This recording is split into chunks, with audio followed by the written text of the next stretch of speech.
Seguimos con esta serie de videotutoriales en donde nosotros analizamos las redes de multifrecuencia. Voy a continuar con este ejercicio donde yo quiero calcular la corriente eficaz en el resistor de 5 ohms, este que está aquí.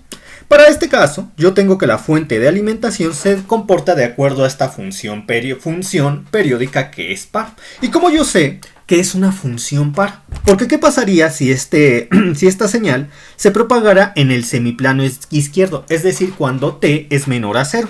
Entonces, al doblar, por así decirlo, al sistema coordenado en torno al eje vertical, que en este caso corresponde a E de t, los puntos en el semiplano izquierdo corresponderían a los puntos en el semiplano derecho. Por eso, yo puedo concluir que esta función periódica es una función par, donde los coeficientes b subíndice n son iguales a 0. Mientras que el valor medio de primer orden, o lo que es igual al coeficiente a subíndice 0, es 2. Y como lo he calculado así de sencillo, así de fácil, porque 2 es el valor que está en medio entre 0 y 4.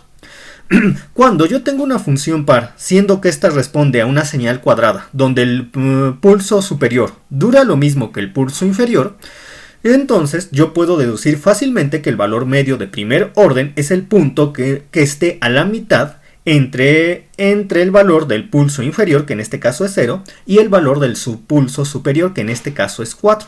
Para este ejercicio también me están dando la frecuencia angular omega, que sería de 64 radianes por segundo, como aquí lo pueden apreciar.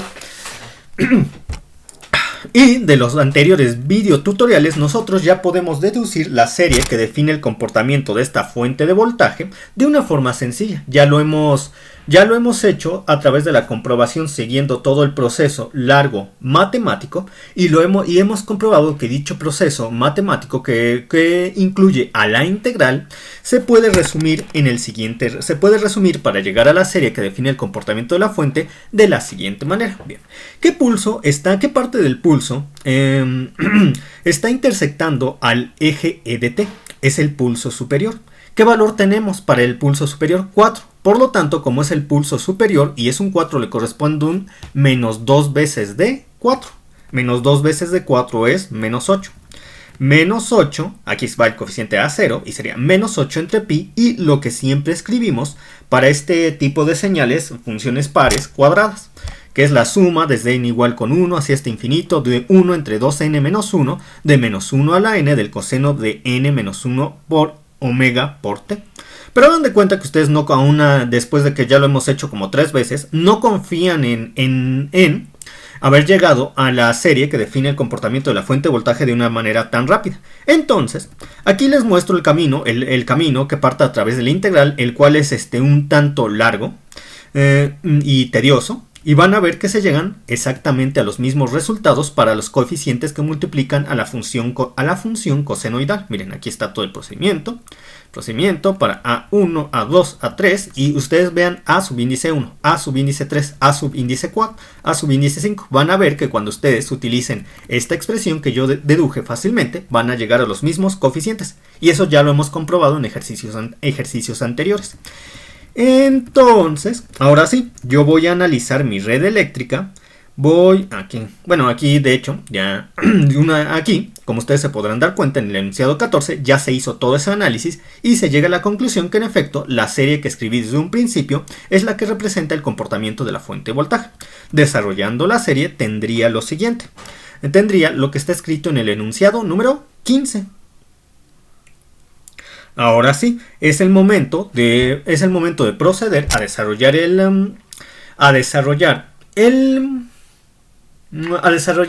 todo el conjunto de cálculos que me van a permitir definir la corriente eficaz. ¿En dónde? Nos dice el ejercicio que tiene que ser la corriente eficaz en el resistor de 5 ohms. Por lo cual yo tomo el primer término de la serie. El primer término de la serie es un 2. Quiere decir que para el primer término de dicha serie, la fuente de voltaje se comporta como una fuente que alimenta una red de corriente directa. ¿Por qué? Porque la fuente de voltaje tendría un valor constante igual a 2 volts para el primer término de la serie. Entonces, tenemos Si nosotros consideramos para dicho primer término la fuente con un comportamiento acorde a una red de corriente directa, el capacitor se comportaría como un circuito abierto, no permitiendo cerrar el circuito de tal forma que la corriente que circula a través del resistor de 5 ohms, debido al primer término de la serie que define el comportamiento de la fuente de voltaje, es igual a 0, es decir, I subíndice 0 es igual a 0. Por lo cual yo voy a tomar ahora el segundo término de la serie,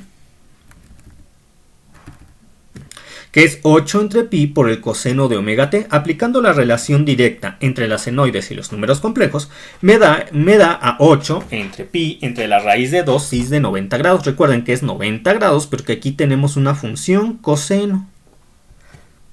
Podría ser 90 grados o menos 90 grados, porque un desfasamiento ya sea de un medio de pi o de menos un medio de pi nos lleva a la función coseno, pero se prefiere que sea el signo positivo porque nosotros en los cálculos preferimos aquel signo que nos cambian, que al hacer divisiones o productos nos produce menores cambios en el signo.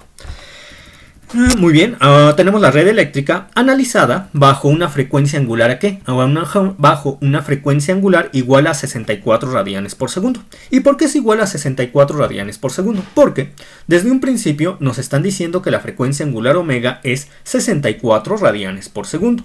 Y para el segundo término de la serie, que es el que nos encontramos analizando en estos momentos, es el factor 1 el que multiplica la frecuencia angular omega. Y 1 por 64 nos vuelve a dar 64 radianes por segundo. De tal manera que esa es la frecuencia angular que yo manejaré para obtener impedancias en bobinas y capacitores. Recuerden, las impedancias en las bobinas, las impedancias en las bobinas son I de imaginario por la frecuencia angular omega por la inductancia. Mientras que las impedancias en capacitores son 1 entre I de imaginario entre la frecuencia angular omega entre la capacitancia. Muy bien. Yo tengo para esta red eléctrica, por ejemplo, quiero calcular la impedancia de esta bobina. Entonces multiplicaría 0.0625 por I de imaginario por 64. Y eso me da, aquí está, 4i. Ahora yo quiero calcular la impedancia en esta bobina, la de aquí. Tendría que multiplicar I de imaginario por 64 por 0.03125. Y me daría 2i. Y es así como voy calculando impedancias propias y mutuas de bobina. Ahora la impedancia del capacitor sería, en este caso sería, aquí tenemos el capacitor sería 1 entre 64 entre i entre 0.0625. Que nos da menos 0.25i. De tal manera que ya podemos aplicar el método de mallas para la malla 1, que tiene este sentido. Recuerden, los sentidos en corrientes circulantes y en bobinas se han asignado de forma totalmente arbitraria. Sin embargo, vamos a procurar que para cada análisis de la red eléctrica, debido a cada uno de los términos de la serie, tengamos los mismos sentidos para bobinas y corrientes circulantes, de tal forma que lleguemos al resultado correcto. Muy bien, ahora sí, calculando la impedancia propia de malla 1, 2 más 4i menos 0.25i, 2 más 2 más 3.75i. Luego tenemos impedancia propia de la malla 2, 5 más 3, 8. Luego tenemos 4 más 2, 6. Y la regla 2 para esta impedancia mutua nos daría más 0.5. A ver, veamos, aquí se pasa primero por marca y aquí también, sí, positiva. Y el sentido de las dos bobinas coincide con J2, sí, entonces tendríamos más 2 veces de más 0.25i. ¿Y cuánto llevábamos? Ahí sí ya me perdí. Ah, bueno, sería 4i más 2i, 7. Más 0.5 sería 6.5. No, digo 4 más 2, 6. Más 0.5, sí, 6.5. Aquí está. Ahora vamos a calcular la impedancia mutua entre ambas bobinas. El sentido de la bobina de 4i coincide con J1 y con J2, 4i. Y la otra sería más 0.25i porque los sentidos de 4i coincide con J1 y el de 2i coincide con la J2, 4.25 y ya está. Como yo quiero obtener la corriente instantánea en el resistor, entonces yo voy a calcular la corriente circulante J2, que yo estoy seguro, debido a todos los ejercicios que hemos hecho a lo largo de todos y tantos videotutoriales, ya no tienen problemas en calcular. porque ustedes saben que sería igual a la impedancia 1,1, la impedancia 2,2, la 1,2, la 2,1, la columna de J1 pasa igual, porque yo no quiero obtener a J1, quiero obtener a J2, la cual, esta última columna, la segunda, es sustituida por las respuestas del sistema de ecuaciones del método de mallas. En la fila 1 estaría la solución de la ecuación de malla 1, que es igual a al valor de aquellas fuentes de voltaje que pertenezcan a malla 1, este acá. Y como el sentido de la fuente coincide con el sentido de la corriente circulante, directamente tomo este valor de aquí, el de E subíndice 1. Aquí está. Este valor de la fila 2, que corresponde a la solución de la ecuación de malla 2, es igual a 0 porque no existe alguna fuente que pertenezca a malla 2, y ya calcularían a la J2, aquí está. En términos de los números complejos es lo que tienen en el enunciado 21. Si nosotros aplicamos la relación inversa entre los senoides y los números complejos, tendríamos esta de acá. Y sería omega t, porque es la omega t que estamos manejando. Ahora, yo voy a analizar la misma red eléctrica en función del tercer término de la serie. Para ese tercer término tenemos 3 omega. Quiere decir que ahora vamos a tener que recalcular las impedancias en bobinas y en capacitores.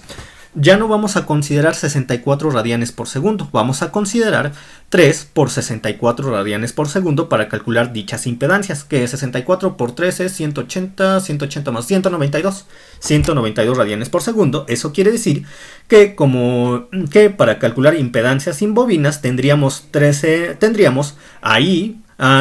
que multiplicar ahí de imaginario por un 3 por la frecuencia angular omega por la inductancia, con lo cual tendríamos el triple de impedancia que en el anterior circuito, lo cual nos da las impedancias que ustedes pueden ver aquí. Y como la impedancia de los capacitores es inversamente proporcional a ese 3, tendríamos un tercio de impedancia en capacitores con respecto al anterior circuito. Muy bien, y ya podemos aplicar el método de mallas, lo cual nos daría las siguientes impedancias. 2 para esta, que sería 2, aquí está, 2. Luego 12 menos este de aquí, 11.91. Luego tendríamos 5 más 3, esto nos da 8.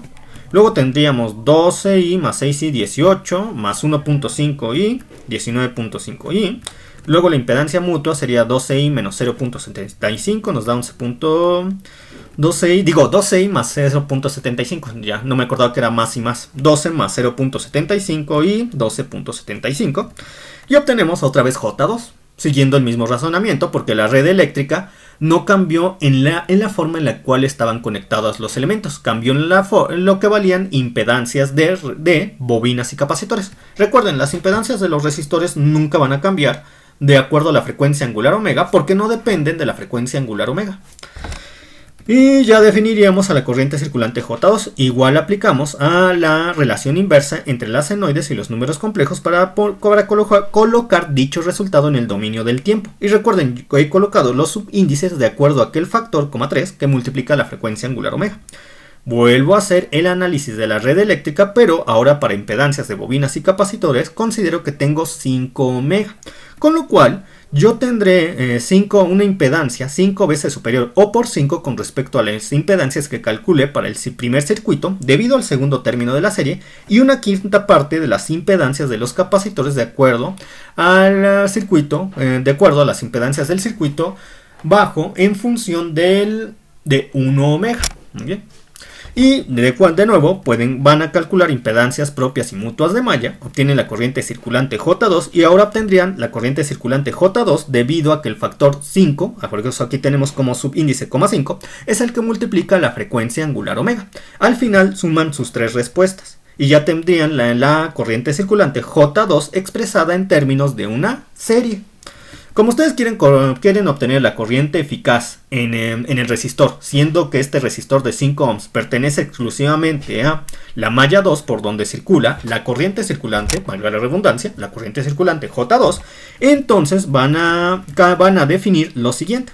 Esta sería igual a la raíz cuadrada de un medio, he factorizado un medio porque multiplica todos estos elementos, un medio, como ustedes ya lo vieron en la teoría, un medio del coeficiente constante que esté multiplicando la función senoidal de mi primer resultado, el cual el dicho coeficiente constante debe estar elevado al cuadrado, más el coeficiente constante que está multiplicando a la función senoidal de mi segundo resultado, siendo que ese coeficiente constante debe estar elevado al cuadrado, más el coeficiente constante que esté multiplicando la función senoidal para el tercer término de mi serie. Debe estar elevado al cuadrado y así obtendrían aproximadamente igual, bueno, con una aproximación ya muy cercana, y muchos físicos e ingenieros ya consideran que realmente lo podemos tomar en cuenta como si fuera igual, debido a que la aproximación es muy buena, con 3 términos. En este caso tendríamos una corriente eficaz de 0.182 amperes para el resistor de 5 ohms. Bien. Por el momento sería todo. Voy a seguir en el próximo video tutorial con este ejercicio y nos veríamos en ese momento. Hasta pronto.